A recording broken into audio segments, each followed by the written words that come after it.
I pledge allegiance to the flag of the United States of America and to the republic for which it stands, one nation, under God, indivisible, with liberty and justice for all.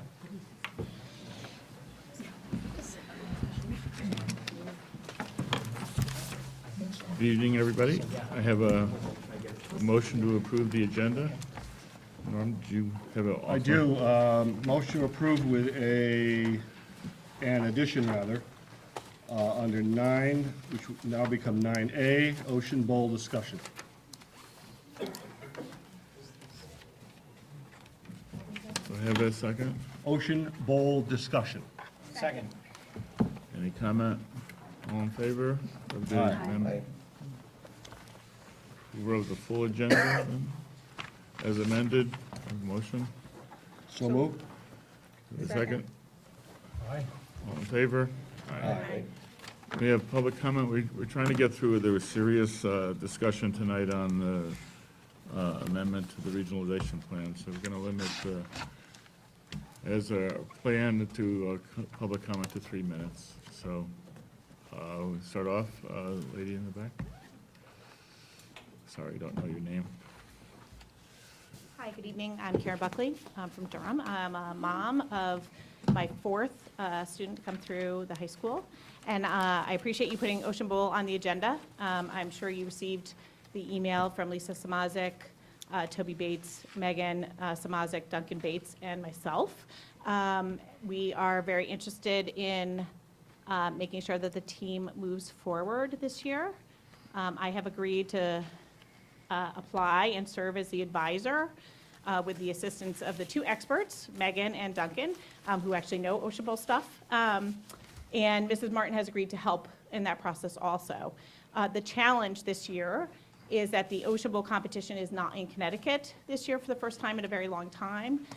We actually submitted to be part of the lottery, and we did receive a slot in Massachusetts.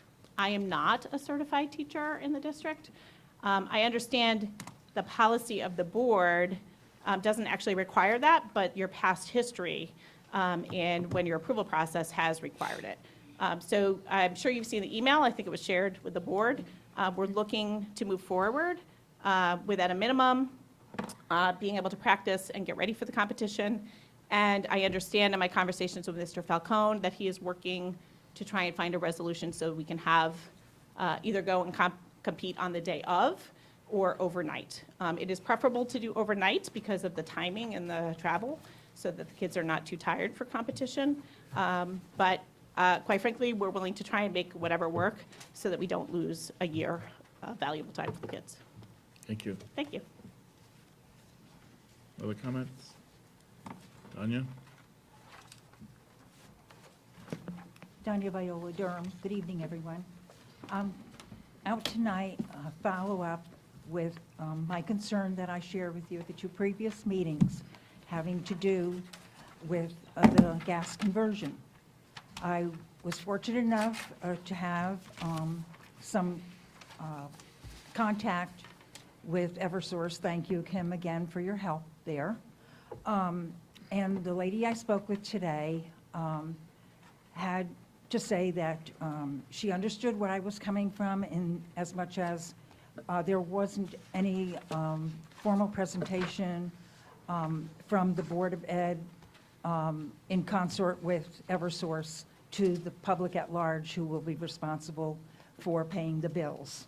And being that is quite a huge fiscal impact, even though you're spread out over years, nonetheless, I think all of us in both communities, seeing as how, like I said, we supported the budget and continue to have to support it with our taxes, and the majority of our tax dollar goes to the Board of goes to the board for the school support.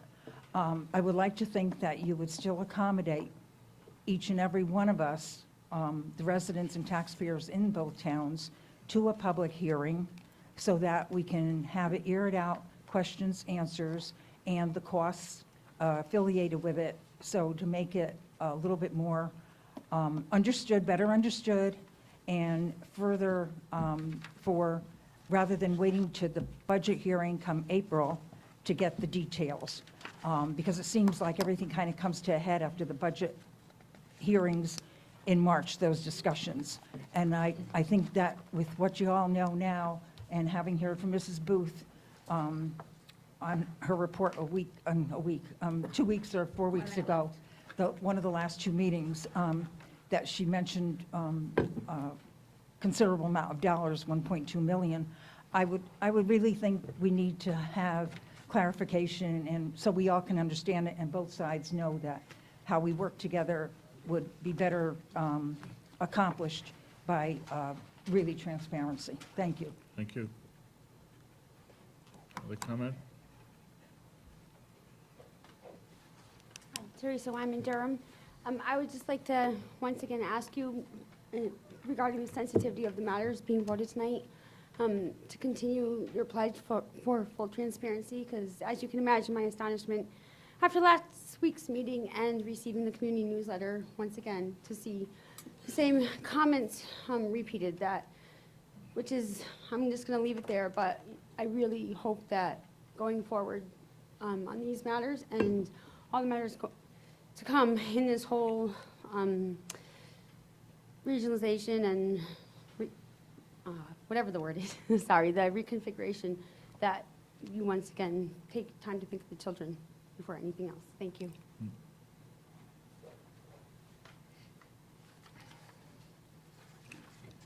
Rick?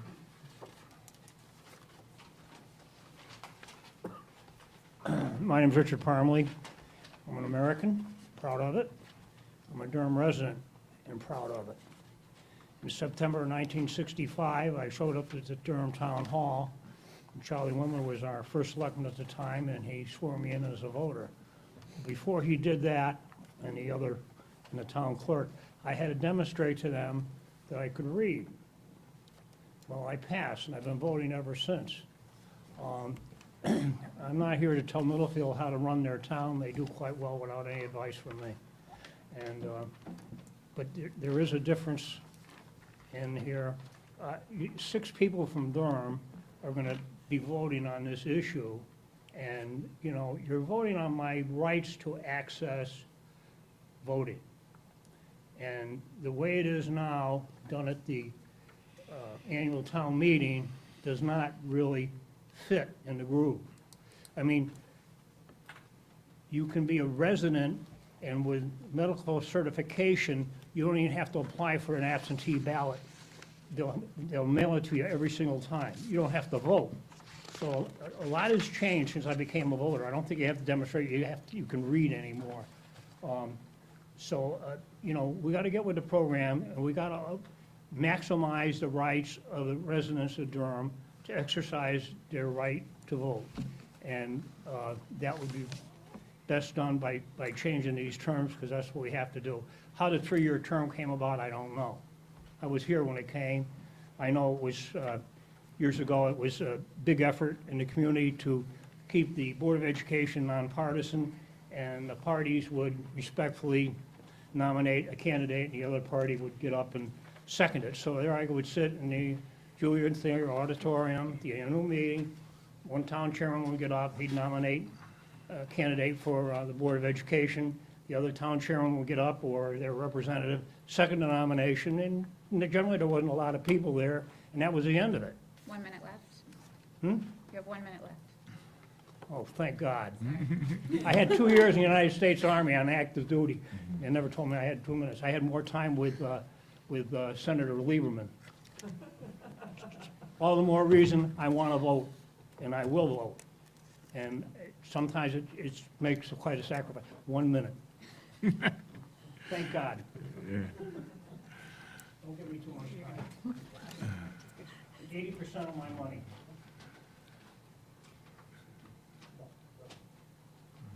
Carl? Carl Stout, Durham. This change in the voting for his board members, the town spoke several years ago how they wish this to go, and I think that should be followed through on. Respect the rights of Middlefield. They have their way they want to keep things, and I believe that should be honored. But this I understand Dr. Taylor made some good points the other night, but there's always some hitches when you make changes, and there's always a way to work things out. It can be worked out somehow or another. But I think it should go to the people, and the people should have the say, the final say. Thank you. With no other comments, we'd like to switch to item number 4, the Coggeshall reporters.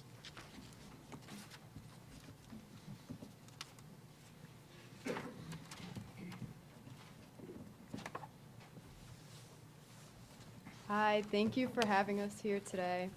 I'm going to be talking about the fall sports seasons so far as they come to a close. The boys soccer team has been having a very good season this year. They qualified for Shorelines and they also qualified for states, and they won the first round of their tournament, and they played their second game today. The girls soccer team is also doing very well as well. They also qualified for Shorelines and states and won the first round. The football team is 4-3 this year, and if they win their next 3 games, then they'll qualify for states, and that's the first time that that has happened since 2011, if they qualify.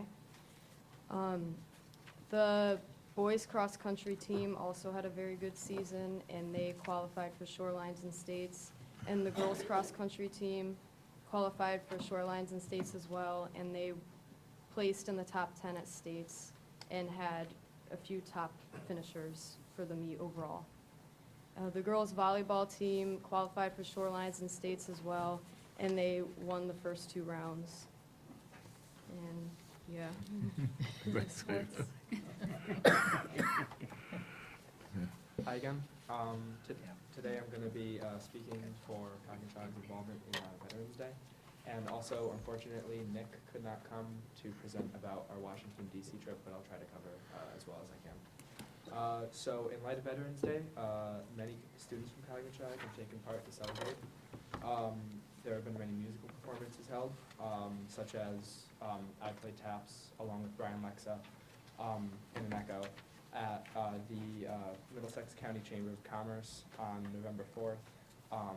I played both at the Green and at Memorial Middle School on Veterans Day itself, and tomorrow at the Elks Club, Brian and I will be playing once more to honor veterans. And also at the Middlesex County Chamber of Commerce, Ava Delofrano and Marceline D'Erico sang the national anthem. As for in school, the a cappella group sang on Veterans Day. They sang the national anthem over the announcements instead of the pledge. And all the social studies classes wrote letters to veterans thanking them for their service. Clubs such as DECA are helping out. They have a drive that's for food parcels and personal hygiene products to give to veterans. And as for the Washington, D.C. trip, personally, I'm looking forward to the Arlington National Cemetery. I'm looking forward to seeing the White House, the Capitol building, and all the various museums there, and of course, spending time with my friends. Yeah, again, I'm sorry for Nick not being able to be here, but he'll be able to fill you guys in amply about what our experiences were like at DC the next time we come. So thank you very much. Does anybody have any questions of Ava? The boys and girls both won the second round in soccer, and the girls volleyball team lost tonight. So. Great job playing taps. Yeah, and thank you for playing taps. I did hear you at the Strong School at the Green. You and your partner were great. Thank you. Thank you. Any other questions or comments? Thank you. Thanks, guys. Thanks, good night. Next, we have a motion to approve the minutes of the Board of Education regular meeting of October 16th, 2019. Have a motion? So moved. Second. Any comments? All in favor? Aye. We need a motion to approve the, I will abstain on those minutes. okay. Board of Education special session retreat on October 23rd, 2019. Have a motion to approve. So moved. Second. Any questions, comments? Thank you very much. All in favor? Aye. The next board meeting is on December 10th at 2019 at 7 PM here. It's a Tuesday night, not a Wednesday, so remember that. Also Lyme chorus. It's also the Lyman Lyman chorus. I'll come after. Over. It's from 6:30 to 7:30. We Here. could- We could maybe, Maybe we could meet there. No, it's, the concert is here. Here. Oh, perfect. maybe we could delay the It's meeting 7:30. till 7:30. It's up to you, but that would be helpful. I'd rather go to That's the, terrific. That'd be nice. I'd like to go to the concert. Yeah. We'll talk about changing the date, the time of the meeting to 7:30. Thanks. Next, Kath, project was towards strategic goals. Okay, sure. A quick update. What I do is just use the plan as written in the fall. The updates that we had accomplished last month are in yellow. We're still in progress of finalizing our SRBI protocols. Still in progress with our PLC data chats, instructional rounds. Just forward through this. As we move to well-being, the in red are some of the progress that we've made this month in terms of restorative practices at Strong Middle School. The school had a consultant from CERC, or from ACES actually, Norm Rochelle Cobb, I don't know if you know her, and she came out to work with the team on their desire to work towards restorative practices at Strong, and she'll be out again on the 19th of February and the 13th of March. We're continuing our work in the area of well-being. We've talked about expanding the Career Center programming at Coginchog, and this year what they're really exploring at Coginchog is some preparation for some changes that will be in place in another year. That has to do really with kind of work protocol and how people should kind of manage themselves in the work session. And the career exploration class is in its second year of running with a full load of students, and currently there are 77 students enrolled in first and second semester. And they're looking to modify the course, which aligns with the senior experiences so that it addresses professional etiquette and conduct in the workplace, which is a good focus. We have distributed our school climate, and the school climate survey is school climate for optimal learning, and we've begun the process of analyzing those results, and we'll be able to share that with you at the next well-being committee and then at the next board meeting subsequently. We have expanded our communication framework, most notably in the community conversation that we held last week, that I hope the board agrees was very successful, and something that has been a board goal for some time is expanding that communication so that it's truly more of a conversation rather than the type of communication we have at a board meeting.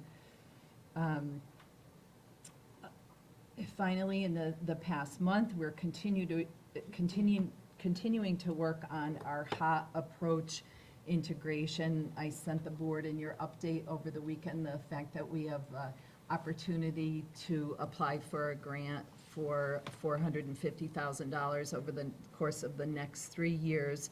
We were approached by Bonnie Koba from the State Department as well as Flock Theater to apply for a grant that would integrate STEM learning and arts integration. So as I mentioned to you, we learned about the grant on Friday, and it is due next Monday. So we are feverishly working on this and have kind of cleared our calendars on a couple of days, including all day Friday, to pull that team together. And our focus right now is really looking at the 3rd to 5th graders at Memorial School to see if we can enhance some of the work that we've actually started this year with Flock Theater and a visiting artist. So we're very excited and crossing our fingers about that prospect.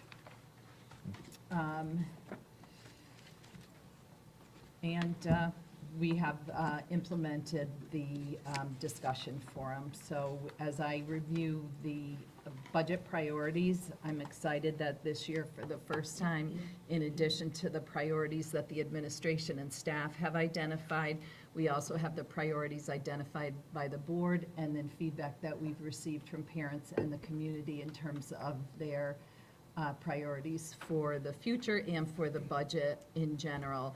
And what I'm very pleased about is to see the alignment between all three groups. And that's it for my update this evening. Any questions? You're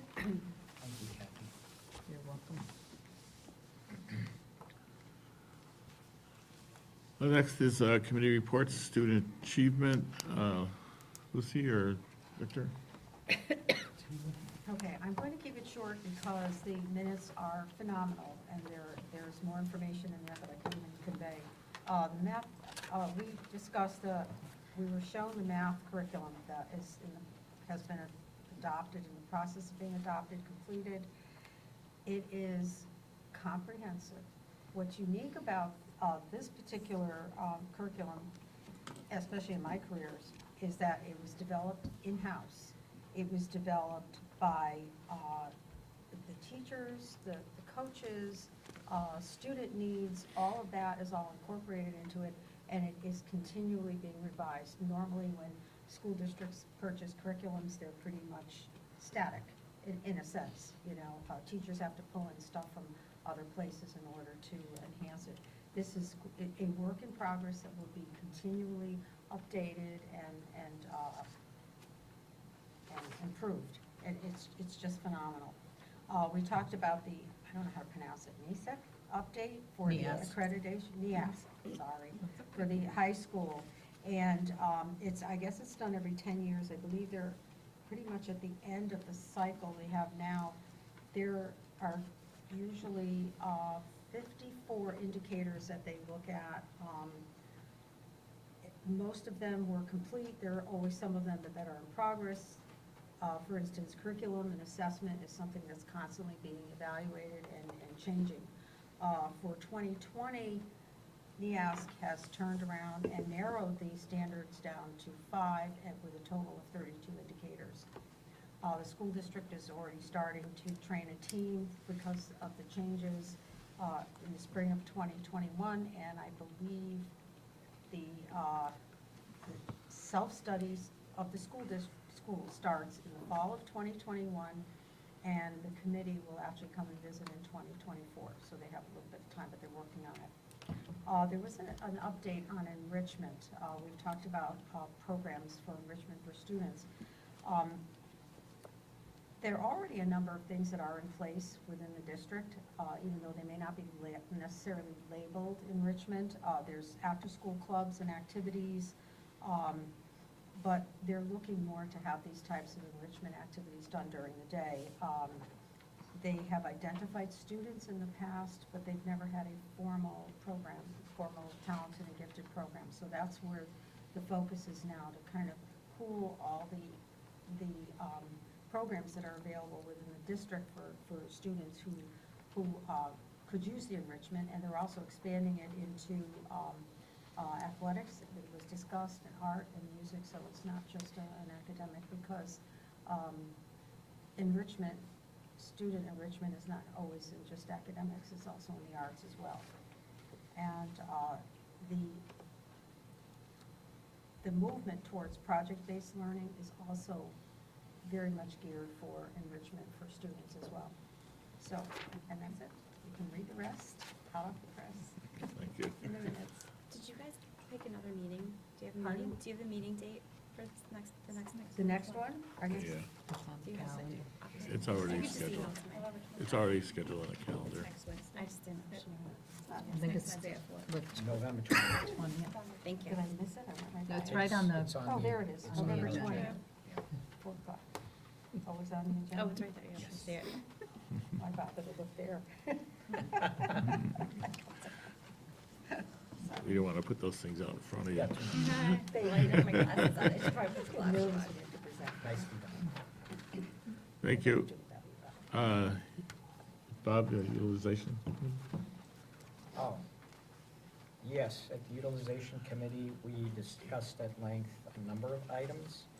One of the first items we discussed was the information regarding the corn school disposition and how we were going to approach it, whether we were going to raise it or what we were going to do. We are continuing on our path of exploring and determining how best to dispose of the building. And we will have at our next meeting a town planner that will come in, an expert in that will give us what our options are and what are available. We also discussed at that meeting, or what came up particularly in public comment and during the meeting, was the method for voting, because the referendum items were reviewed, and the method of voting, again, whether to support Durham's request to go to the 4-year term and have them at the polls, and how best to handle Middlefield. That was discussed at length. And then in addition was the referendum questions that we'll be reviewing later tonight and having a discussion on and a vote regarding how we're going to move forward for the bonding. And those were really the 3 major topics that we covered. I don't think we covered anything else. Yeah, thank you. Any questions? And your next meeting is November 21st. November 21st. I see it now. Okay, just checking. Well-being, Maura? Okay, so at our Wellbeing Committee, we are lucky enough, we have Amy Schaefer, who's on our committee, who also wrote an article over the summer about the pause and restorative practices. So we talked a lot about that at Strong Middle School. And she had described restorative to us as liking who you are in the moment, for kids, for teachers, and gave us a great analogy of like filling your pitcher up, like thinking of a pitcher of water, and all the things that you can add, and then also once you overflow, then you can also pass on for others, which we thought was a great analogy. She had described pause as, and it's just one piece of the leadership model, and Kath, correct me, but pause is an acronym for pausing, becoming aware, understanding what you're feeling, strategies, and then also I think the E was for experiment, like try new things out. So we did talk about that and how it's trickling not just from her classroom, but for the other classrooms in Strong, and then they are hoping that it will pass on to the high school level also as well, with more of the teachers having the pieces that she had. Mary Ellen shared the Connecticut Wellness Initiative right now, which is called eMindful, through the Thought Exchange program with Regional School District 13 staff, with the insurance program. And again, I didn't write down the exact dates, but I think it was a month long. Is it still continuing right now with the staff? Well, you can register whenever you want, but there was a challenge, and so there was a window of opportunity to sign up, and if you use any of the eMindful tools for 20 consecutive days or 30 consecutive days, you win a gift card. Right, it was a great initiative. So I don't know if it was over yet, but we thought in the committee that was a great idea, and she said that there was a lot of involvement with that. Mm-hmm. And we ended talking about our China, the foreign exchange students that came, and we had the students that are on our committee and also the teacher representative had wonderful things to share with us about how it was well received, and the students and the parents that were involved really got a lot out of it. And some people on the committee also shared that how when they left, it was actually really kind of a tearjerker when they left too. Like there was a lot of bonds that happened just in the few days, weeks that they were here. And they were looking at possibly broadening the program in the future. And we are looking at our next meeting being on December 17th. And hopefully, I think we're planning on reviewing the climate survey results on that as well. Thank you. Any questions for Maura? Thank you very much. Next item is, Excuse me, before we move on committee reports, after the meeting, can we get together, Norm, and try to set something for policy, because we haven't met, Yeah. and I wasn't able to attend the last policy get-together, so I just want to, Yes, that sounds good. okay, thank you. Under communications, I've had quite a bit of communication. And a note from Kim Garbus, the town clerk from Durham, supporting the change in the voting, and also talking to me about how the process of changing terms if referendum passes, how the process would be if we were, for the current board members and for future elections. And we had a note from John Scagnelli about supporting the elections. Lisa Samazik and Karen Buckley about Ocean Bowl. Jane Zettergren about a fundraiser for Project Graduation to buy some gift tickets, I guess, for prizes. And Michelle DeMoro about the field house. In addition, I was in Portland, Maine, and I met with a man named Jeff Wag, and he's the head of the school of Wayne Flat private school in Portland, Maine. And it's a K-12 school. And actually pre-K to 12. And it has about 600 students, but one of the reasons why I went there is because I read about their program. Their program is very similar to Lyman. It has grades 1 and 2 together, and 2 and 3 and 4 together. It was really focused on arts and other programs like that. It also really looked at how to make their students global citizens, so it would fit into the kind of discussion that we've been having, and the methods that they use to bring their students into global. They also talked about Latin. That they required Latin for every student in 6th grade, and then they have choices of Latin language after that in 7th and 8th of Latin, French, Spanish, and Mandarin. So they've really focused in on a lot of things similar that we've talked about. They do have an exchange program with China, which is not as active on a daily basis. And they have a big program going on equity. And so it had a lot of for a small private school, it had a lot of comparisons to us. I'll show you some slides sometime about their classrooms. They're very open, they're very warm, they're very light. They're very different than our classrooms. And there's not as much structure in the room configuration as we have here, and they're a lot more comfortable, I would say. So anyway, I'll show you the slides at some time. We did have the community meeting on November 6th. I think it was really well attended, and thank Meryl and Dick Adams for giving the kind of history of how we got to where we are. I think that was pretty informative. I could have listened to them for hours. Like, they were like so engaging, and Yeah. I think that, and I think overall, I mean, I got a ton of positive feedback from community members as well. Yeah. I think they really enjoyed that type of forum with us. Right. We think we need to do that again before the budget comes out again. Right after. Before they vote? Yeah, But before they vote. Yeah. And before we have the public hearing. which Yeah. is fine.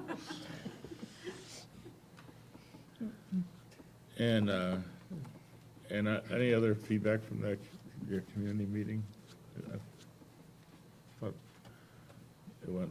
I thought it was a good turnout.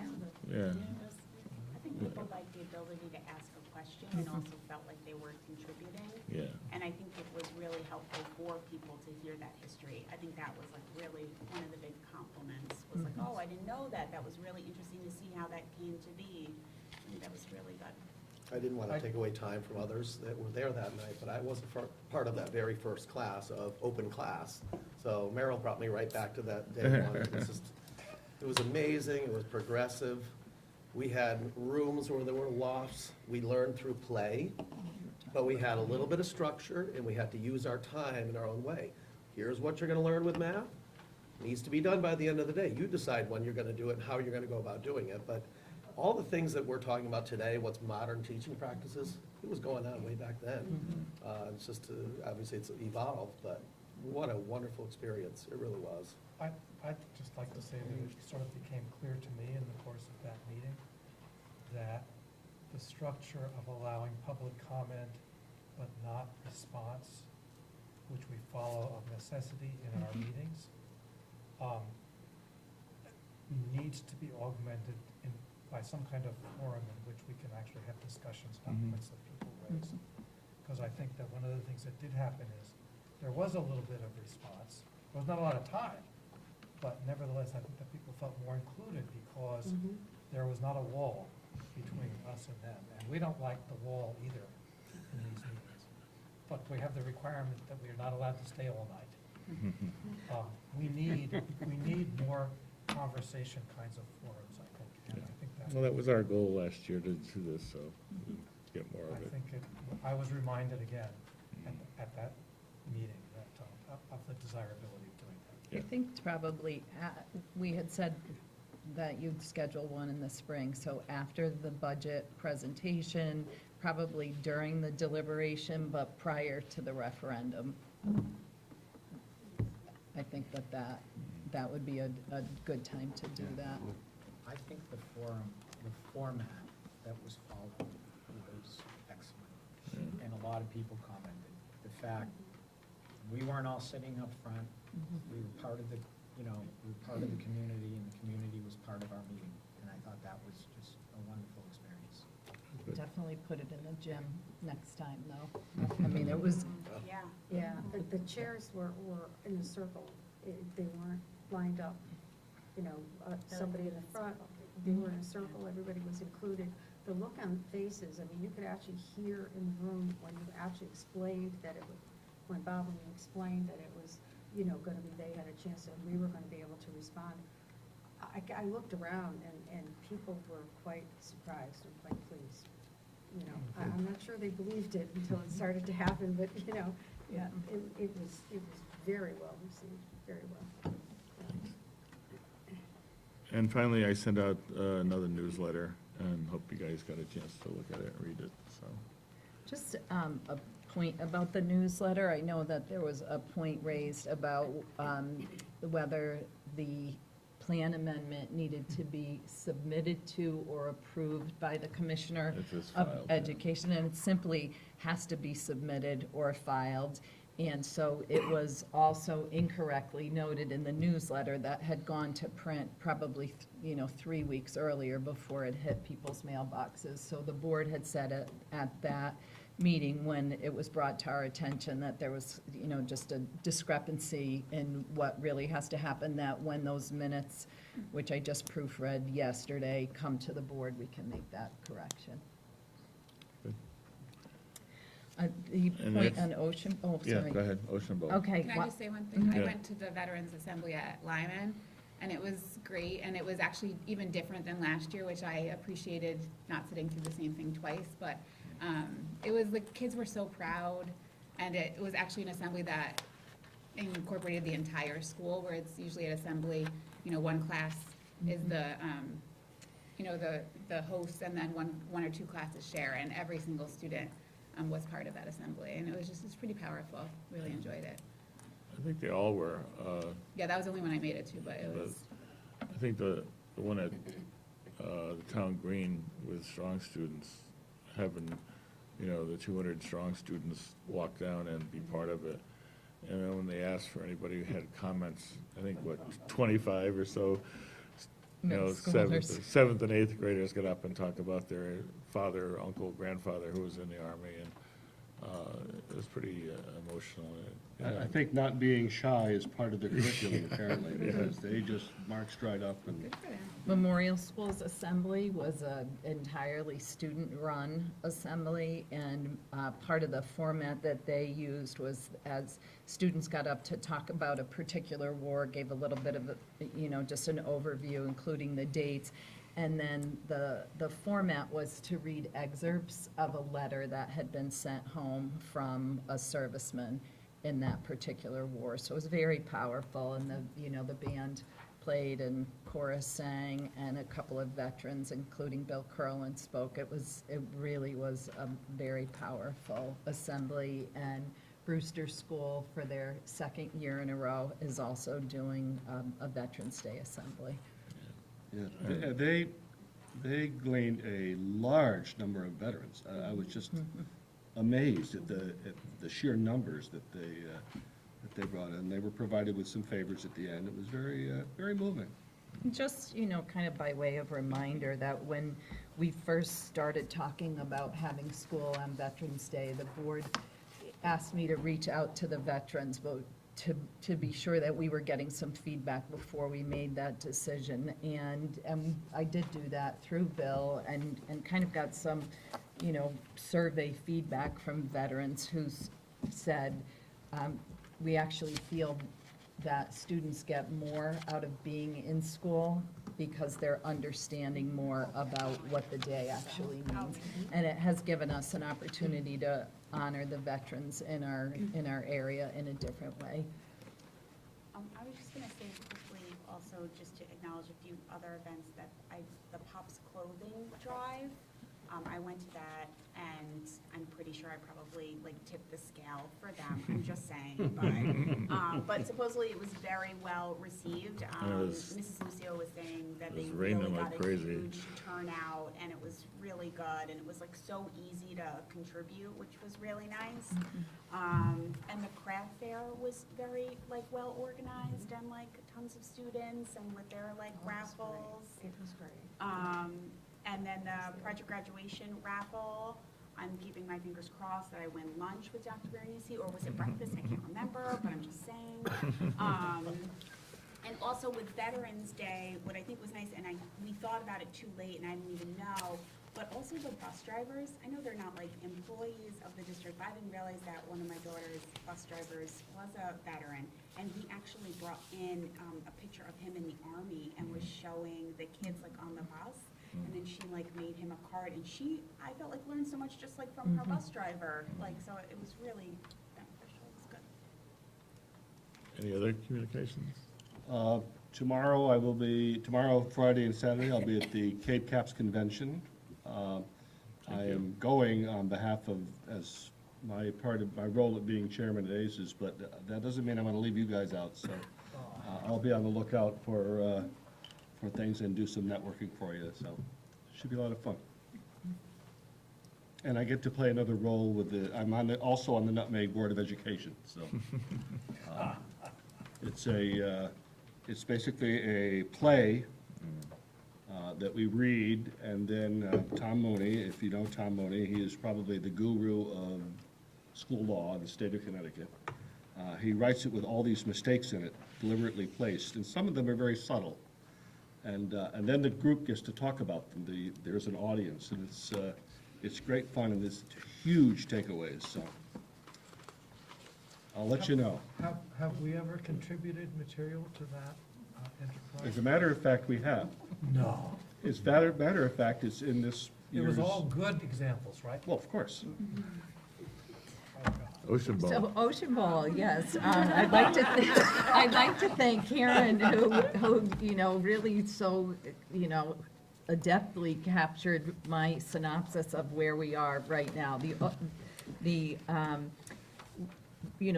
board was kind of brought into this in terms of what Brian has been working on with parents about how to see if we can keep Ocean Bowl going. And we really were looking at it through the lens of having a certified staff member as an advisor and as the person who could do an overnight trip. And so, really just within the past couple of days, we said, okay, we've got to think outside of the box on this, have a parent for an advisor. Thank you, Karen, for offering to do that. And we do have non-school employees who are paid a stipend to work with some of our students, so that will work.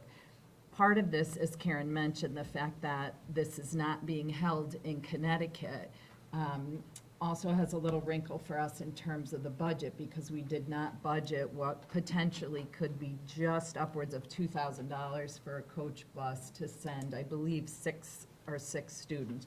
So we're looking at some other possible methods of transporting students, as well as for getting a certified staff who will attend, preferably overnight. So we're also being creative about how to entice a certified staff member.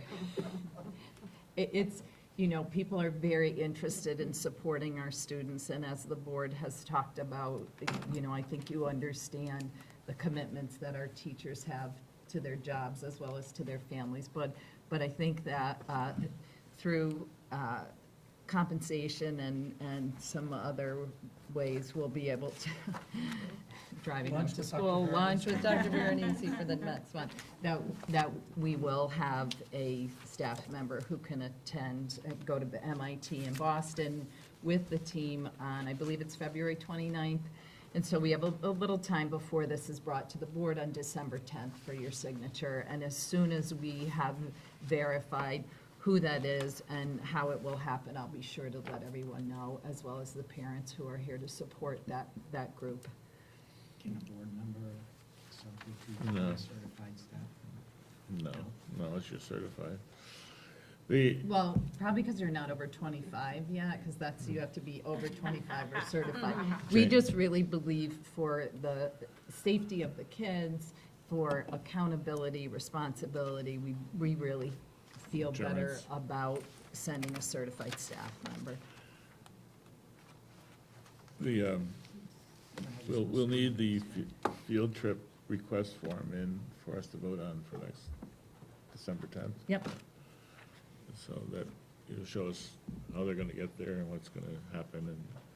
And Norm will say, Except if there's a Homeland closure. Security. Something about Homeland Security? yeah, something about Homeland Security. Yeah. Well, let's just put it in so Norm doesn't get to say it. Here's the- No, he's got. I'm at a loss.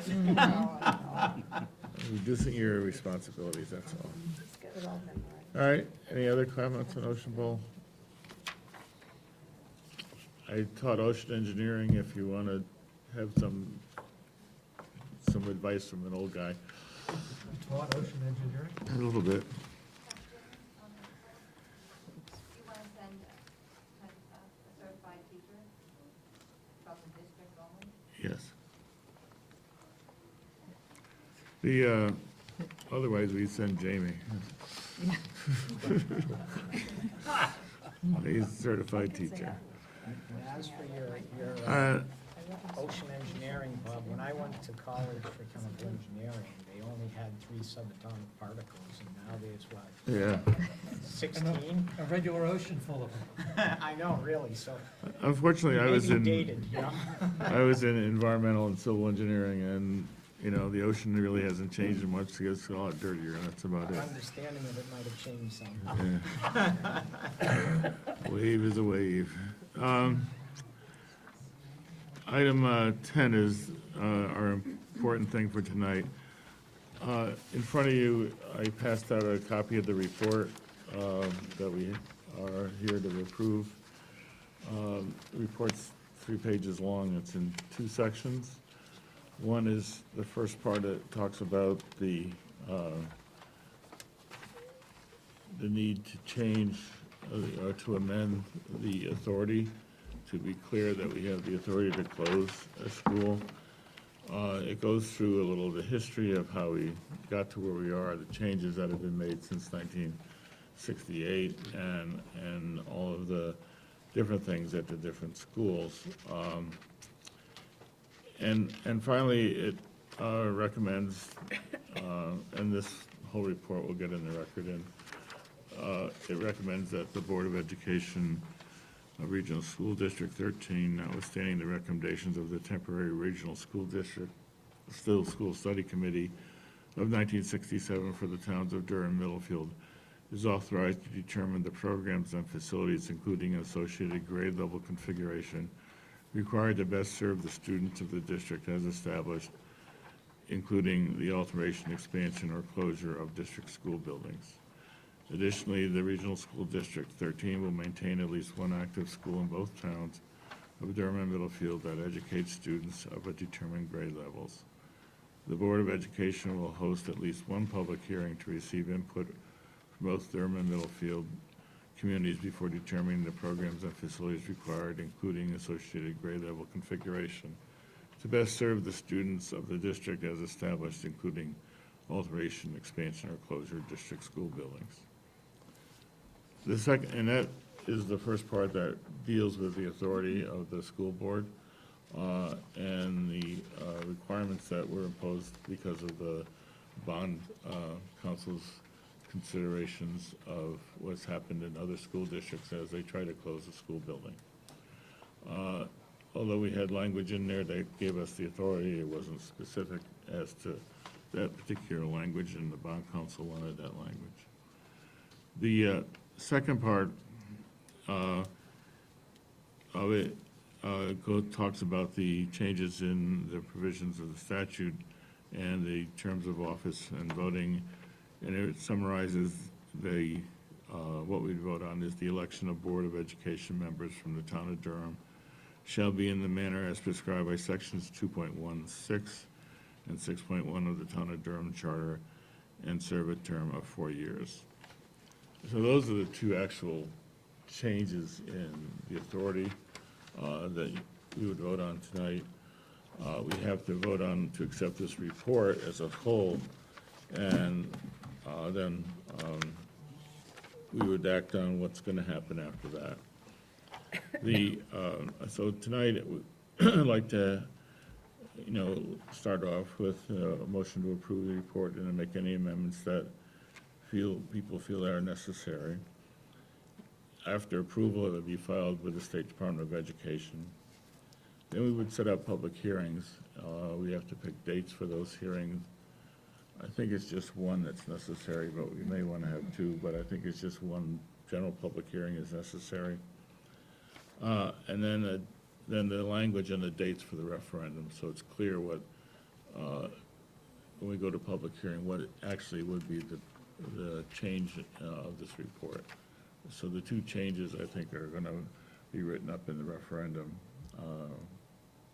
That changes the current regionalization plan. And then hopefully we can set that referendum for January. And then following that, we'd have to determine the process for, if it passes, the process for changing the terms of the Durham Durham members.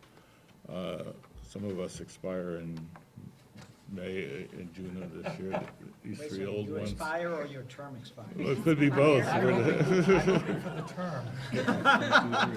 term. Could be both for some of us. Just looking for clarification.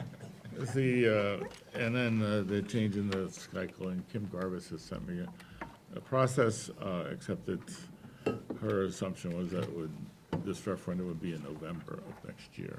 So hopefully we can get it done long before that. And our attorney has the board members' terms as well Yeah. as the document from Kim's, so we can talk about what it looks like for each board member Right. from Durham. Andrew had asked me what would happen if the referendum failed. One, we'd probably find out why, what were the issues, and whether it was on which issue. It could be on either one of the issues. But I think what's happened is that and as I told him, we've spent several years trying to come up with the best program for our students. We've tried to work very hard to make sure that we were paying attention to the fiscal needs of our communities and the ability of our buildings to meet the school and educational needs, so that we have already agreed on a process of what that looks like. We voted on it last January and to move ahead on that program. And in that process, there isn't a need for, another school building. It doesn't, but we need to move forward on our process to try to control our costs and provide at the same time the best educational program for all of our kids. And I think we have worked very hard to do that, and we would continue to follow through on that process the best we can. So if I can have a motion to approve the report, then we can go on to any amendments or changes. So moved. Is there a second? No second? Not from me. Nor I. I have questions Okay. about procedure. Jamie? would you- You have questions first, though. No, we Well, have no, to have first of all, we second. need to Second, actually I have a second. second, so the All right. motion is before us. All right. Before we discuss it. Any discussion? Okay. I have a question of procedure. It's unclear to me. We're sending one report in. Who writes the referendum questions? Our Attorney read attorney. it for us. And are there two questions? One of them is the first part that you asked, and the other is the second part? Or are they going to be bundled into one question? Two. Two questions. This is what we've talked about so far. Just two Well, that's what I questions. understood, but then as you were going over this, it didn't. Oh, I'm sorry. Yeah, two questions. So the attorney, but then do we approve this, or it just goes from the attorney to the election officer? Do we get to see the text Oh, of the yeah. referendum before it actually goes to I printing? think we have to prove it. Well, that's Yeah. my question. Right. Yeah, That that's part of part also of is the- not spelled out here. No, Well, we're it- one step at a time, right? We're trying to get, Well, I want to know what the sequence of steps is. Before I step off the ladder, I want to know what's between me and the ground all the way. So, so, we're going to approve this. It goes to the state. all right, As well, since the state has received it and do not have to approve it, all right. it goes to whom? The State Board of Education, Commissioner of Commissioner. Education. Who does not have to approve it, Right. right. but he has to acknowledge receipt. He has to file it. Okay, having acknowledged receipt of it, then what happens next? We need to have a public hearing. Public hearing, and then we have, after the public hearing, this body votes again on the report? Or is that? We have to a town meeting? establish the referendum date We and, establish a referendum. and the content of the referendum. And so that is when we approve the Questions. specific questions and how they're organized on the. Yes. Okay. Thank you. Do they both have to pass? Do they both have to pass the referendum? Correct. I think that you can amend the referendum, you can amend the plan by both or either. I'm But just wondering, again- because I heard, Yeah. my sense is I heard some concerns from the public last week's, was it last week after that community, was specifically in regards to the voting. So I'm just wondering if that happened to not pass, because doesn't it have to pass in both towns? Yes. So if that happens to not pass, can we still go through with the closure portion? If that part And passes. it has to pass in both towns? I think that goes to Victor's question, that if we bundle the questions and it was one question, Yes, then it's all or nothing. If you Right. set it as two questions, one can pass and one can fail. yeah, I just was clear, yeah. Or both can pass. Well, that Or would be both can fabulous. Yeah. The consequence of one or the other passing means the plan will be amended by the one that passed. Right. And It it might won't even be amended by the one that It didn't might even pass. be three questions. I'll verify that and get back to you as the manner, for the election part, the manner and the term are maybe two separate questions. But the part one, the two paragraphs in part one will be one, we expect to be one question. Yes. One ballot. And so I guess my second question, if you don't mind my just going through this, is if I understand your summary of this, basically, we don't have a choice about, we really don't have a choice about offering the option to our voters to choose a general election for Durham members. Our Is that attorney, right? our attorney indicated that if the town asked us for this, we have to proceed for it. I guess my only, I don't even want to call it a reservation, but looking into, like, this document is from the 60s, right? So 60 years from now, who knows what's going to happen? In my mind, and I mean, I'm from Durham, but I don't know if I would feel the same way if I lived in Middlefield. In my mind, someday, I think it would be fabulous if we had a campus. And if our need at some point was that we didn't need a school and we would like everything to be on this, then maybe in 6 years they can deal with this again. Or we take out the line, which I know at least one person was strong, that we kept the line in about one active school in both towns. That's my only reservation on this whole thing is, in the future, if we ever wanted to do a campus, we couldn't do that with that line in there. We would need to do the same process again. And in actually 6 get years, I won't be on this board. approval. That's right, It might not be a bad you open the thing. door all over again. Right. Because, I mean, I read through that other one several times, and I mean, there are things that said in there that wouldn't happen that have happened. Like Brewster wouldn't ever be altered or added onto, and that has happened, I guess, several times. So, I don't know. I'm ready to second the amendment. Yeah, well, I just wanted to say too that. late. Lucy, did you had emailed Bob and I, and you said you felt Yeah, like I there had a- needed to be a reference? I had a question on the, where on page 2, where it says in the very first, pretty much partial paragraph, in 2002, following requirements on representation of the population of each town, the board member apportionment was changed. I circled requirements because I'm not sure what those requirements were. And I bring this up because it was brought up at a meeting, and I know the makeup of the board, how it changed from 5 to 5 to 6 to 4 was never clearly defined. And if the requirement is a state statute, that statute should be cited. If it was something else that required the change, then that should be cited as well. I mean, the summary is awesome. I mean, it's pretty detailed. That was my question. So, I know you said you dropped your phone in the dishwater. I did. So this yes. is, you might not have seen this. No, I didn't. That, I've done it, in the memo that we got from Attorney Chudwick on October 8th, he references both Section 1047C and 1063J, which deals directly with the district's board representation. I think also, Norm, that in 2002, from what I remember you saying, it was the Commissioner of Education who reached out to District 13. Yes.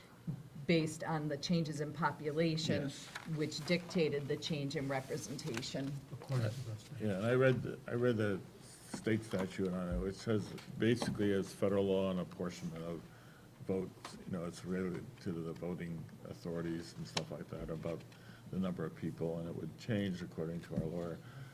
Could change again after the next census. But I also. And it wasn't necessarily the number of people either. It was the method of voting. We could have had weighted voting. In other words, we could have kept it at 5 and 4 and had weighted voting. So a Durham vote would be 1.33 votes. 5 and 5. I'm sorry. And that got to be a little cumbersome.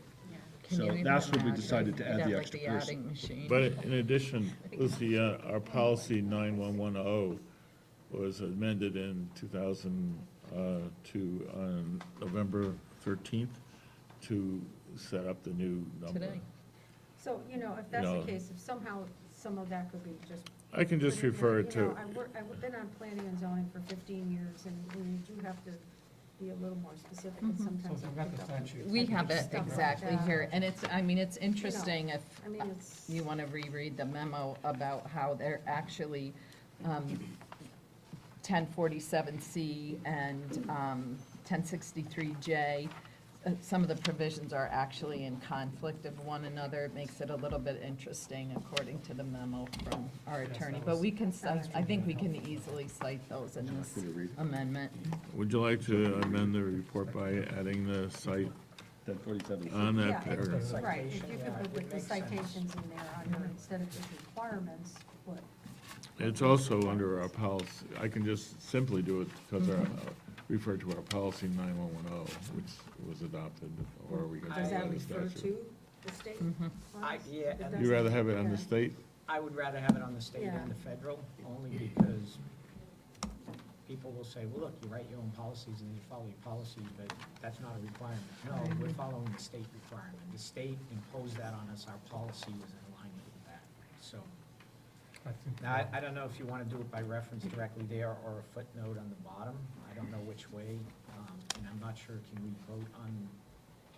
can we approve that amendment without seeing the actual language, or do we need the language? I think the actual language should be, at the end of that sentence, parentheses, sections, whatever they are, they're in the memo. Section 1047C and 1063J Of of state, state of Connecticut statutes. state statutes. Right. Close parentheses, close, we've all got it, we can vote on In that. compliance with federal apportionment regulations. So it's not Okay. just the state. Sure. But It's that's, also the So federal. we've got the but exact that's what, language in but front of that's us. what the state statute did. It refers to that. Okay, that's fine. Then, Everybody only needs the statute, right? the state statutes, yeah. Okay. Is that a good, that's. Oh, yeah, sufficient? that's fine. So if So- Lucy made that amendment, I'll second that amendment. So it would be added at the bottom of the second page, after the word Middlefield, in parentheses, in accordance with Sections, blah, blah, blah. State statute sections. Connecticut General Statutes, section 10-47, I, and 10-63J. Good. Did we, I think it was maybe Andrew was not here, I don't want to put words in his mouth, said at one of the meetings about party affiliations with the Durham terms. Did we get clarification on that? You have to. You have to be affiliated with a party, so an independent couldn't run. Yeah, No, no, no. Oh, You could, Excuse but me. you have to, it couldn't be, there was discussion about, could it be called the board party? Okay. That was the It was- question, so okay. it, And the other issue was, there doesn't have to be a minority representation. Yeah. and Like that was on it. some planning and zoning, there's a Yes. minority representation. It doesn't have to be with the Board of Education. As a point of order, though, before we go on to a different topic, we have a motion and a second on that First Amendment. Should we vote on that before we discuss anything else? Sure.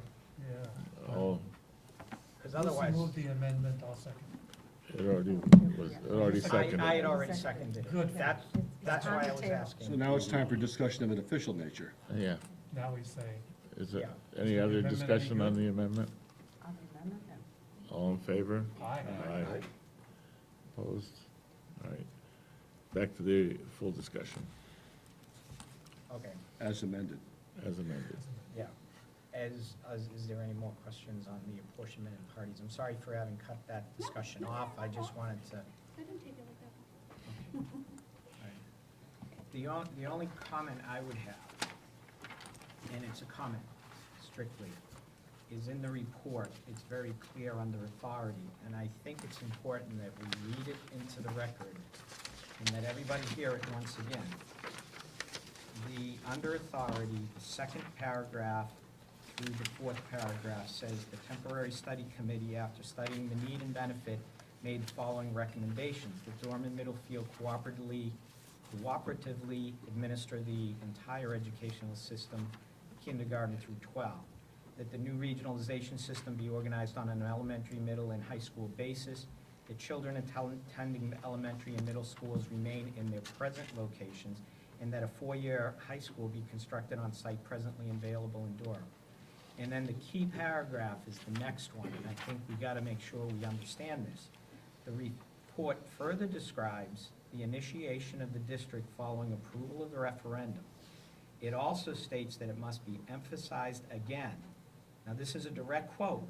It must be emphasized again that within the broad limits of the proposal, which is prescribed by law, the Regional Board of Education would determine the programs and facilities of the regional district. Logically, the board could be expected to give due consideration to the recommendations of the study committee, but is not legally bound by them. So I think it's very clear in that language that in 1967, they anticipated that the school Change. district would grow, would change, would modify, and would adopt different policies, procedures, et cetera, to stay current. And I just thought it was worth emphasizing that again, because that, because that's really the crux of why we're here tonight, to discuss this. That's my comment.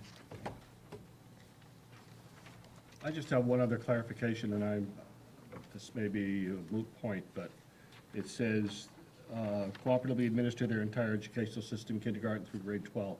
Does that include pre-K? They didn't have pre-K at that time. But we do now. We have a lot of things 52 years later.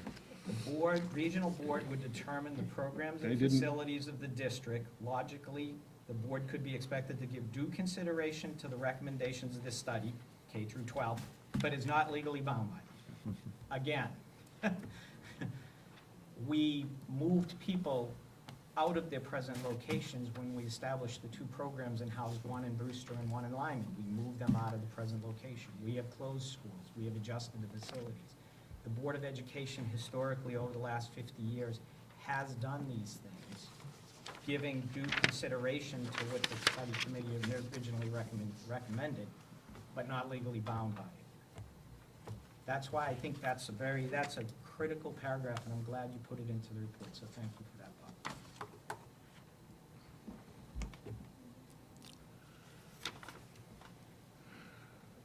Any other comments? For the audience, we'll have this online. I don't know if it's online yet, but And it's, I think it's online already. And well, we'll put the amended version up. we'll put the amended version up, and then we'll prepare a cover, if it approved tonight, we can prepare a cover letter. So if there's no more discussion, we have a vote. All those in favor of adopting this report and the two recommendations to change the plan? Aye. Aye, aye, aye. Everybody. Thank you very much. I learned a lot in writing this about the history. I think it's interesting to see all the change that has been made over the last 50 years. So. Well, Bob, I'd have to say, if you learned how to prepare reports like this in ocean engineering, Environmental engineering. ocean, but you said ocean I engineering. taught it for a semester. So I gotta say, I hope our present students our ocean students do just as well. Fine reports. Oh, good. Are we gonna talk about dates now, or? I'd like to set a date for the public hearing. I think that'd be good if we could pick the date.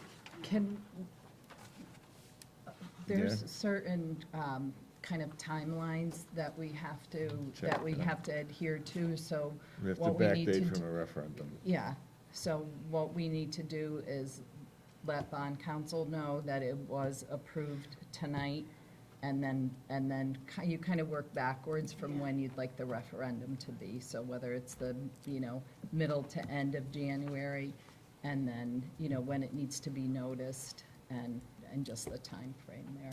And it'd be good for us to get it from our attorney, if we can get this referendum in January, for example, what happens to the terms?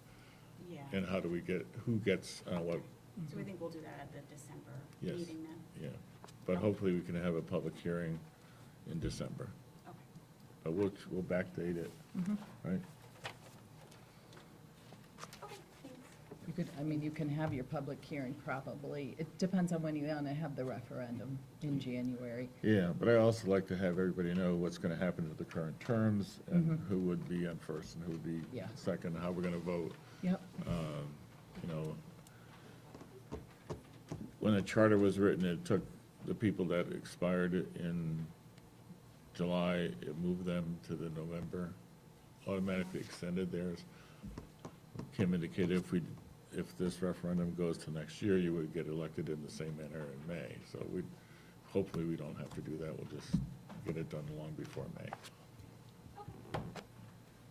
Can I ask one more question from a procedural standpoint? Was it clear that vote was for the report as amended? Yes. Okay, So I just make sure that the minutes reflect that it was as amended. Yes, no, it was mentioned. It might have been subtle, but. It was mentioned, it might have been subtle, but I want to make sure it's in the minutes and it was clear, because I don't want it to come Yes. back that it wasn't a legal vote. Yes, I will certify it was the motion as amended. The motion as amended, thank you. All look at the draft minutes. So that's the treasurer's job, and he did the secretary's job.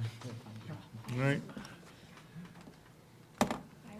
Thank you very much. One more step in the long process of reorganizing the school. Camera all set? Could I just, Can you see through with the camera, okay? Teresa, can you just move a little bit? I'd just like to mention something that's actually a follow-up to committee reports, an item that was left floating at the utilization committee for action at this board meeting. And maybe the action is already taken, but there was a question about whether a application to the state should be withdrawn, and November 15th was the deadline. And at the utilization committee meeting, you said that we could vote on that at today's meeting. It's been withdrawn. It's been withdrawn, so we Yeah. don't need to take any further action. All right. Thank you. Thank you, everybody. The next item is Superintendent's report. Okay, we'll start with the budget priorities, and as I mentioned to you, just by virtue of the discussions that we've had in the past month, what I tried to do was take the feedback from the board that you had during your retreat, where we kind of organized the priorities that I have received from administration and staff and parents in the community, and tried to organize them in about 5 or 6 distinct categories. You can see in the area of human resources, the board's priority is to make sure that we're attracting and retaining high-quality faculty and staff, offsetting the salaries with other cost-saving methods. I'll kind of insert right here that the teachers' union unanimously ratified the proposed contract this afternoon. So I would like to acknowledge Christine, Lucy, Bob, and Andrew, who were part of those negotiations, and Kim's outstanding work in that process. The board also has talked about as a priority kind of inventory staffing, and just as we're making changes to our school configurations and some of our priorities, just to make adjustments either up or down as necessary. As an administrative team, we're always trying to make staffing decisions that really are aligned with whatever our vision is. As you know, we meet as a transition team about every other Friday to talk about our staff assignment. As we come up to next year, we're looking at really focusing on staffing decisions that assist with student transitions and well-being. We've talked quite a bit about enrichment and some specific enrichment programming, so potentially some staffing aligned with that, and some specialized support. We've talked about areas in the area of special education, well-being, school anxiety, as well as support for students with dyslexia. What we've heard from parents so far regarding the area of the human resources is to please maintain appropriate class sizes at all levels. We definitely see the alignment in the area of capital planning. You know, we've made, I think, significant strides there in terms of just sticking with the plan and not getting to the 11th hour of the budget and then saying, you know, let's make cuts to our capital plans. You know, the board's priority moving forward with our Brewster and Memorial alterations. We, you know, as an administrative team and staff, we feel the same way, and really making sure that the priority that we set in terms of our energy efficiency, that we're continuing to focus on that and not letting this window of opportunity pass us by. Additionally, in capital, we've talked about the idea of, or the need for playground equipment and appropriate playground equipment, and we think that that needs to be a part of our planning for next year. We've also talked a lot about furniture and the fact that we're not doing huge renovations, and although we have some, a provision in the alterations for some kind of furniture, it's not kind of wide scale changes in furniture, and that's something that would be outrageously costly. But just in a conversation today I had with someone from Quinnipiac College who talked to me about the process of master planning, which really has to do with bringing someone in who looks at our physical plant and talks about long-term planning for furniture and the furniture that can kind of be used in really dynamic ways and kind of stay with us over the long haul. Our safety enhancements and protocols, again, I'm just going to interject here so I can take it out of my superintendent's report. We had an information session yesterday with the state police about, it was updated active aggressor information, something that our SRO, Mark Hesselton, coordinated for us. So we had some local our state troopers with us, as well as some people from other districts. It really identified that one of the most important things that we can do here is to make sure that our protocols are updated and that we have sufficient practice that's aligned with the current research on schools responsive to active aggressor situations. So that's another priority for us. And for principals, playground equipment for elementary schools, and again, appropriate furniture. And in the area of student achievement, again, where you have the alignment with our priority with in just expansion of STEAM, tech, robotics, world language in 6th grade. We did have some parents at the community conversations session who felt that in our arts and music department, we really needed to have a greater technology integration in those areas. I was a little curious about that and reached out to our department heads, both in music and in art, who felt that we're really, in terms of technology integration in those areas, are really on top of things and where we should be. The enhancement in particular in music is that although we may eventually be closing a school building, that maintaining the music staffing levels so that we're offering a broader support of both general music and other more specified music. Again, the enrichment programming across all three stakeholder groups has been a priority that has been identified. As a district, we are working on the design team planning and aligned approaches for reconfiguration, just meaning that we're taking the work that we did in the Portrait of the Citizen and we're starting to look at what does this look like in a pre-K through 2 school, a 3, 5, 6, 8, and 9, 12. The personal finance and area, I feel like I'm jumping around here a little bit, actually was something that came up through the Portrait of the Citizen work and something that parents raised at our community session. And I think you can run your eyes over some of the others. Our continued work in curriculum development, writer's workshop, and professional learning. Yeah. Mm-hmm. On student achievement, I thought I had heard mention of civics and I'm not sure that I saw it in the notes, so I think it's just something we don't want to You know what, set up. I believe that let's continue Yeah. through because, You may you have know- captured it elsewhere, but I didn't see it. here. yeah, I think it's a little bit further down. Yeah. And incidentally, today there was a report out that showed the disparity in achievement of people as adults based on the amount of civics they get Are you trained on. serious? Yes. Ooh. I mean, Well, when you that's talk good, about that's good to that know. one, I mean, the timing was just, There's a lot of civics going on today. pardon me? There was a lot of civics going on today.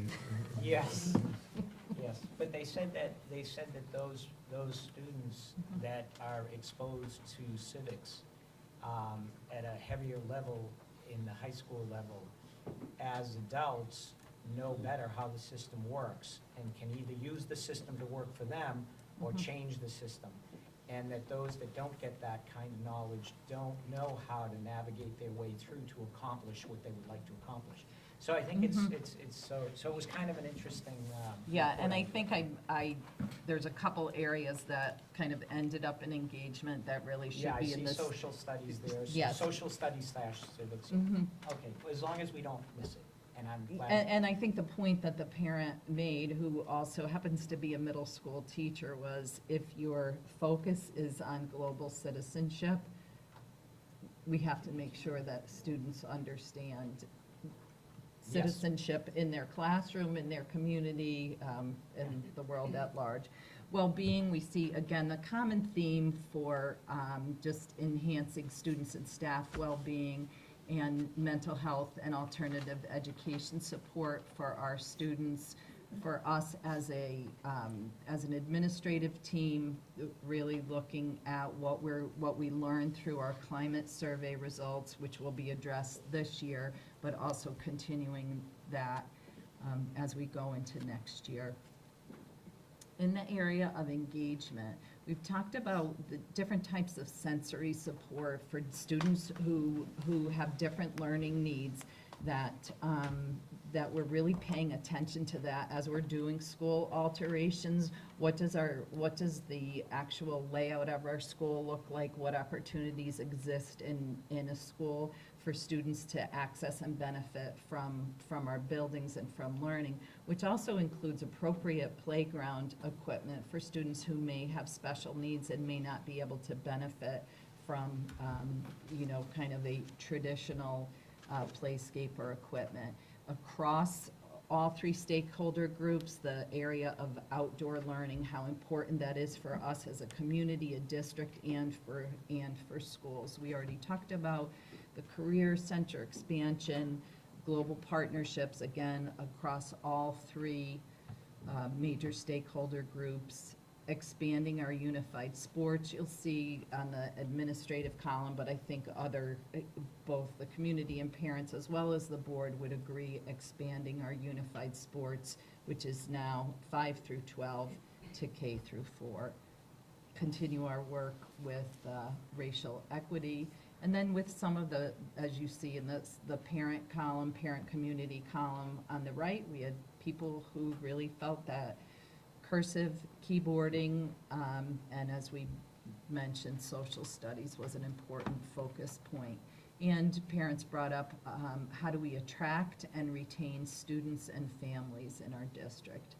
And finally, just in the area of kind of general budgeting, the board is committed to presenting a responsible budget that's aligned with your goals and discussing our budget items in a really effective and efficient manner at our board meetings. Again, for us as an administrative team, when we are presenting you with the superintendent's proposed budget, that budget is aligned with our strategic coherence plan goals and our school learning plans. And just really focusing clearly on how we are communicating to everyone, kind of the whys and what fors behind any budget proposal we have. And our parents are asking that we just maintain timely and accurate communication. Wow. Can we make a copy Sure. send that out? Mhm.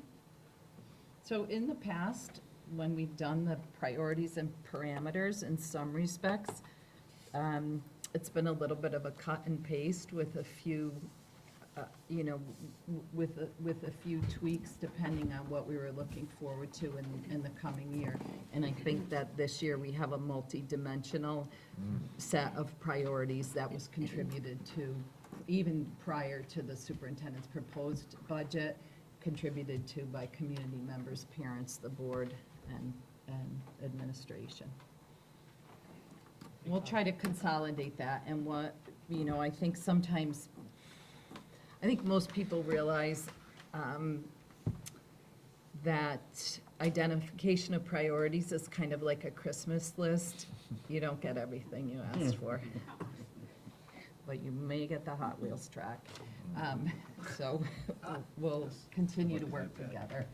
And I don't know that I'd consolidate that. I mean, at some point, we're gonna have to establish a ranked priority order. But I don't know that consolidate that, Okay. because I think that's pretty comprehensive. I'll just move a couple of those up. That really should have been in a different category, Well, and then that's share it. that Yeah. and publish it Yeah, yeah. on the But no, website. I think it's very comprehensive and very Mhm. well done, so. Okay. Just one of the first thing you said is that we'll vote on the budget, or on the contract for the teachers on December 10th. Mhm. And you'll get a copy of the red line version of the Yes, had we been able to get the red line version in enough time for you to review it, you could have voted on it tonight, but we don't have it yet. Okay.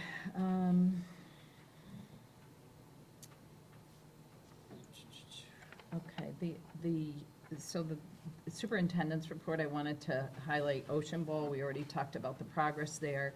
I do want to talk about grade level configuration, and I wove some of the other points just into these budget priorities. And as we've talked about grade level, the grade level reconfiguration, there's been a couple of things that have really kind of come to the top. Teachers' transportation and time.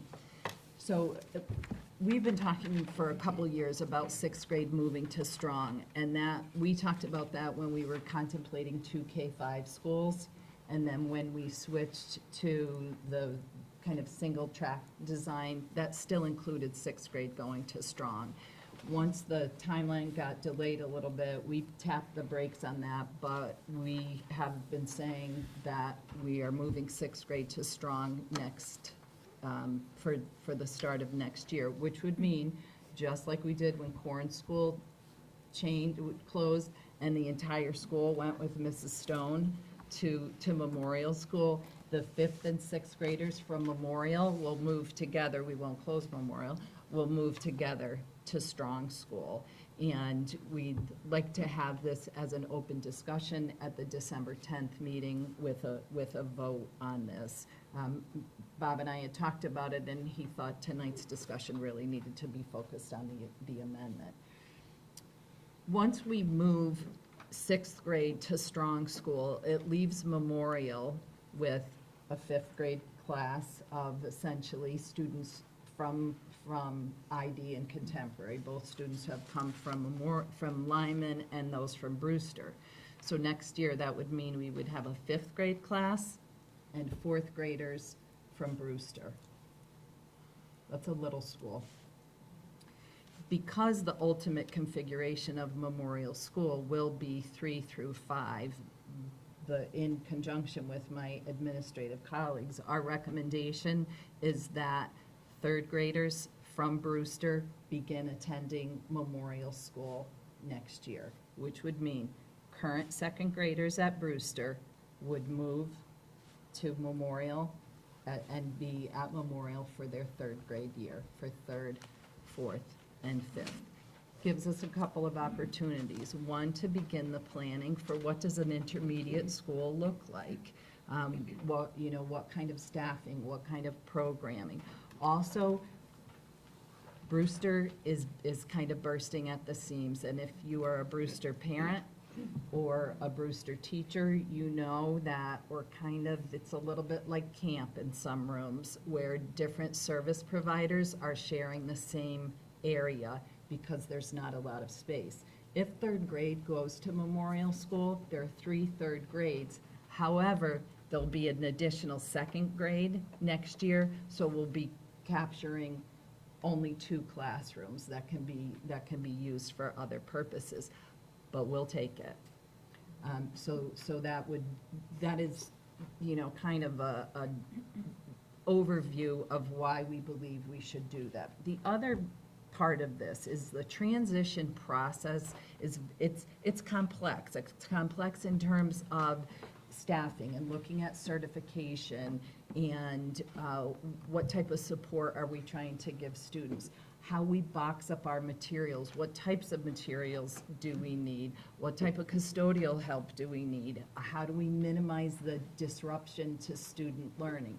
So by doing the 6th grade to Strong, 3rd graders to Memorial, it's like the small T of transition in the big T of transition. We're going to have a big transition, but if we can do these 2 things, in preparation for next year, I think it's, gives us an opportunity to begin to adjust and adapt and to do kind of the first phase of that.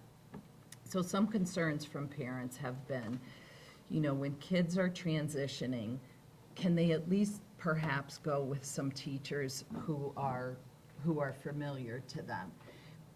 They're going to have to, because we will need to move some teachers from Memorial to Strong School. So that was a question that we have had. The other question about staffing has been perhaps that some teachers who support students with special needs or some related service staff members, school psychologists, OT, PT, speech, that for those students for whom transitions can be more difficult, that we have some shared staff there. The other, I just kind of used mnemonics so I can remember what I'm talking about. Teachers' transportation and time. Transportation was the topic that was brought up at the community meeting that actually got a little bit of a cheer because people are concerned about it. First of all, concerned about sixth graders with high schoolers on the bus. So I am certainly not prepared to make a commitment either way about how we'll handle that, but it's on our radar and we're addressing it. If third graders go to Memorial School, they're going to be getting up a little earlier, so that will be changing their pickup and drop-off time for the buses. And then the other issue that I've just kind of categorized as time is something that has been brought to my attention by board members as well as parents, and that's the time that a Lyman fifth grader or a Lyman student who's going to Memorial will spend at Memorial School, which will be a year. And so for 3 consecutive years, a Lyman student who goes to Memorial will be at Memorial for a year. It happens to be something that as school people, as administration, we're not terribly concerned about that. We think that we can support students and wherever they are for that grade, but it is a concern of some parents, and it may actually be a concern for some students. So we're talking about that. We're talking about how best to address that kind of concern about 1 year, 1 grade, 1 year in a building, and how best to address that, including, and I'll share this with you because we're, transparent about the things that we're talking about. We recently started talking about whether it would be, first of all, could it be feasible to have 3rd and 4th graders at Lyman stay at Lyman for their 5th grade year and go from, so they would have 5th grade at Lyman and then they would go to Strong for 6th grade. Do we have the space at Lyman to do this? Yes. Is it a good idea for parents to either have choice to do that, to mandate that they would do it? That's just something that we're continuing to discuss. But I'd like to thank Missy for just kind of saying like, hey, are you thinking about this? And Like 15 times. But that's what this is about, because some of this is really challenging, and what we want to do is have a transition that is not disruptive, gives kids opportunities, gives us opportunities to look at things in a different way with the ultimate configuration. Is it one cohort from Lyman that's going to have the individual year, or is it multiple cohorts? It's multiple cohorts that would have 1 year. It's this year's 5th graders, next year's 5th graders, and then the following year. And again, we just have, and I don't want to represent all school personnel. I would say as an administrative team who's looking at this, it's not a concern we have that it's going to, that it will harm students. However, it's we're a collaborative team, and we're trying to look at what's best. It's possible, though, that would have a staffing impact, where if all fifth graders were going to Memorial School, we would likely need 4 teachers. If we have 2 classes of students staying at Brewster, or at Lyman, we would need 5. So at the December 10th meeting, our plan would be to discuss this Yes. further. I wouldn't expect you to have like definitive answers, but do you think you'd have like some more clarity around the Space. concern pieces? Because I think there's so many pros that really make sense, but Mhm. then like, some of these things, again, I wouldn't expect anything like definitive, but maybe I a think little bit more what clarity we for do is we parents. kind of have this recursive process as when we sit as a team. It's kind of like, here's an idea, or here's a concern. What are different methods of addressing the concern? If we use this method, what's the upside, what's the downside? Are there things that are mutually exclusive? We're trying to accomplish this, but if we do this, so I don't know that I would say by December 10th, we are absolutely going to offer the option, let's say, of like a busing. Yeah. Sixth graders definitely won't be with high schoolers, or, Memorial or Lyman School students will absolutely have that option. But I'll try to be as close as possible to giving you our recommendation as an administrative team. I'd like to thank you for taking that issue seriously. I myself spent K through 7 in one school, and the district built a brand-new middle school, Like your and we husband. all got thrown into that for 1 year. Yeah. And then off to high school in another town. Mhm. And I still have nightmares about that new school. You have what about that? Nightmares. Oh, I'm sorry. Does it Just have to more let than you one know that it classroom? can be important. Yes, I agree, and, Look at you the- now. So just as an example of that, we would be providing the opportunity for students or perhaps parents who want their child not to have a single year in a school, to be able to not have to do that transition. We'd also kind of diminish the opportunity for those students to meet with other fifth graders from Memorial and begin that kind of bonding process that our kids have said is really important to them prior to going to middle school, where it can get a little tricky socially. So, I also see it as a bridge almost, because if they stay at Lyman, school starts at 8:50. At least you get a little buffer in there for Memorial, where school starts at, 7:50 maybe? 7:55, no, 50. And then the high school and middle school start at 7:15. So, I mean, that's one thing to think about. Yes, I want my kid to stay at Lyman. They're gonna go from starting school at 8:50, bam, the next year starting school at 7:15. That's gonna be a big, so I think there's definitely pros and cons. And here's something else that, when we were talking about, when we were first talking about potential changes to Lyman and, for instance, multi-aged opportunities, and we started saying, there's other ways to have multi-aged opportunities. There would be other ways to get fifth graders together, even if they're not at the same school. So that's that's kind of the way we push our thinking around this. And again, I need to come back to, I think this is a district that is creative and courageous to do this at all, because we could have said too hard, will cause too many problems, and we'd also have a budget that was higher than it needed to be, and directing human and fiscal resources towards maintaining aging buildings. Is there any possibility, or is the school not large enough to move the Lyman 3-4 first to Memorial when the sixth grade leaves?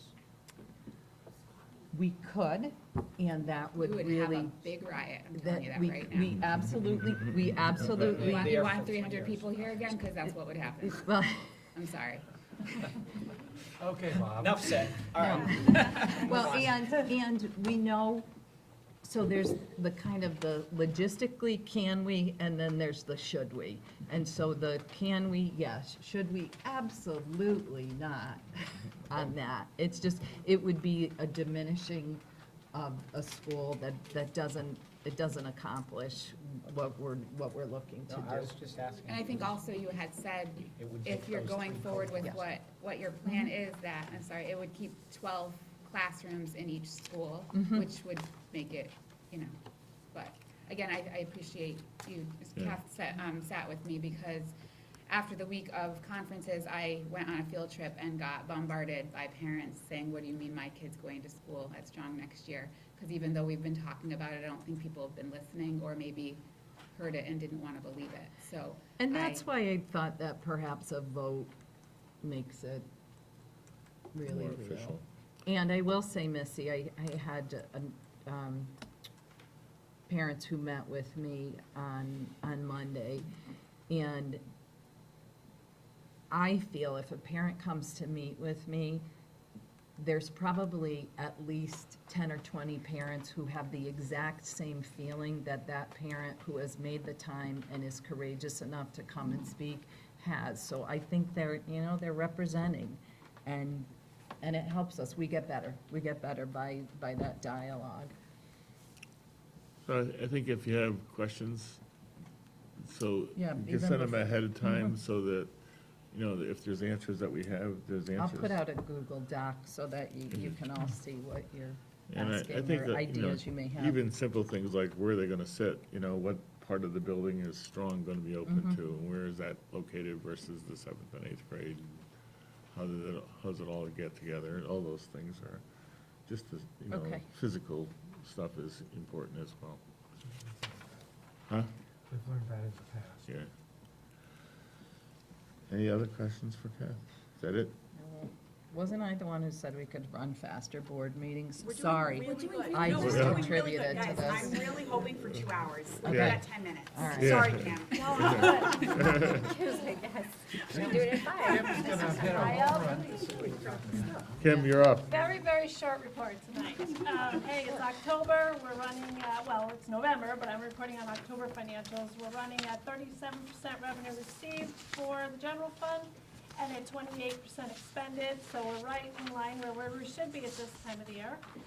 We just had 2 larger payments that I would just want to mention, that we had paid for our district pension contribution of $253,000 in the month of October, and then we also paid our property insurance for $100,000 in the month of October. So those were our 2 larger expenses outside of payroll benefits. MTA is running at revenue of 26% year-to-date and expenditures of 19%. I received over the weekend and got excited about and responded to our draft financial statements for our 2018-2019 audit. So I've gone over those with a fine-tooth comb. I've been back in touch with the auditors, finishing that up. And they are scheduled to present the financials at the February meeting. We had just a lot coming on, so we thought to give it the time that it warrants, that February would be good. They have a ERC. At the ERC meeting, yes, I First. apologize. Yep. And 2 building items to report. One that I reported last month was Lyman. We had a boiler that's leaking badly and had to be shut down. We have a quote to repair it of $4,500, but we haven't done that yet. So we're still working on 1 boiler at Lyman. Brewster, on Veterans Day, when we had a school full of folks and people, didn't have any heat. Jimmy noticed that we were not able to maintain the pressure, and we had 2 failed air vents. So Jim was on the roof trying to fix that, and through his expertise and his complete dedication, he got that up and running. I thought it was the big one, folks. So he told me not to panic yet, and he got it working for $600, not including his labor. So he's absolutely amazing. It's a 17-year-old piece of equipment, so it was just normal wear and tear. And lucky for us, Jim was there being recognized as a veteran, so he left the seat and went to the roof. Amazing dedication, yeah, so. $600 worth of baling wire and duct tape? It's the chewing gum. Glycol, all the glycol has leaked out, so half of that cost is the glycol, yeah. And you got it delivered right Do away, we up know and what running. that cost would have been had it failed? Oh, it would have been a whole new boiler system, it would have been easily 6 figures. Labor, all that, so, and could have been a couple days out of school with this cold snap.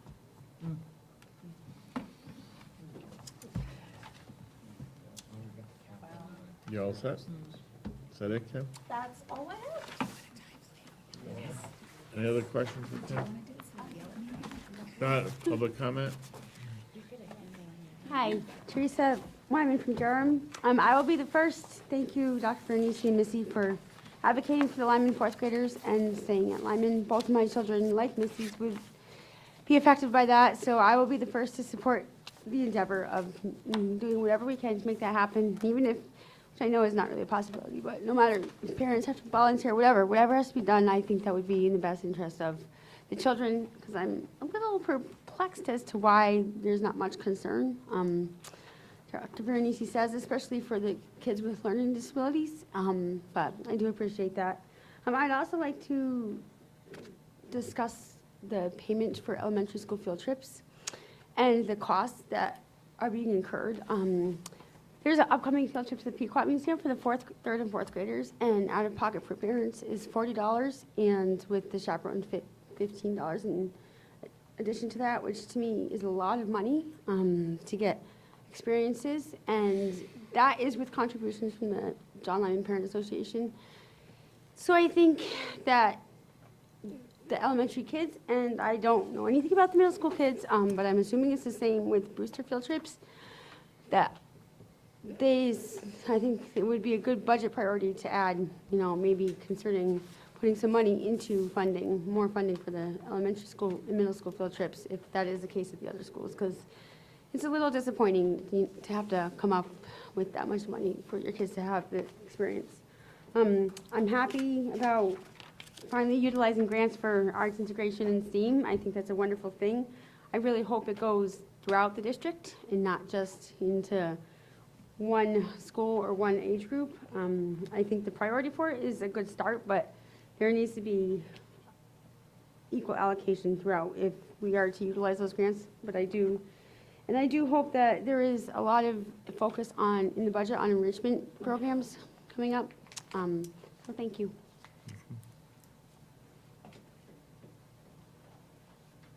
Any other? Tanya?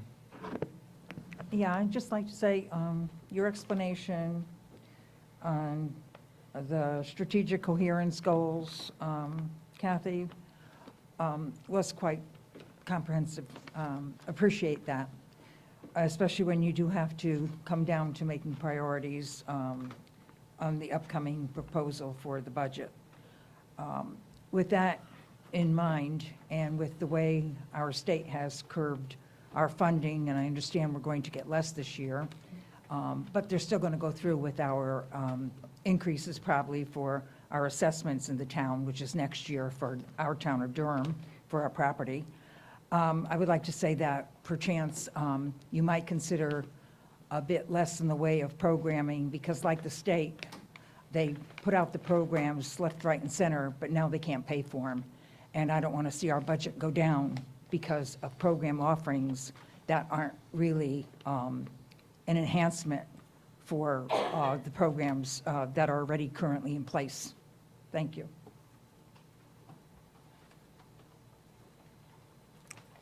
If there's no other comments, I motion to adjourn. So moved. Second? All in favor? Aye. Told you 9 o'clock.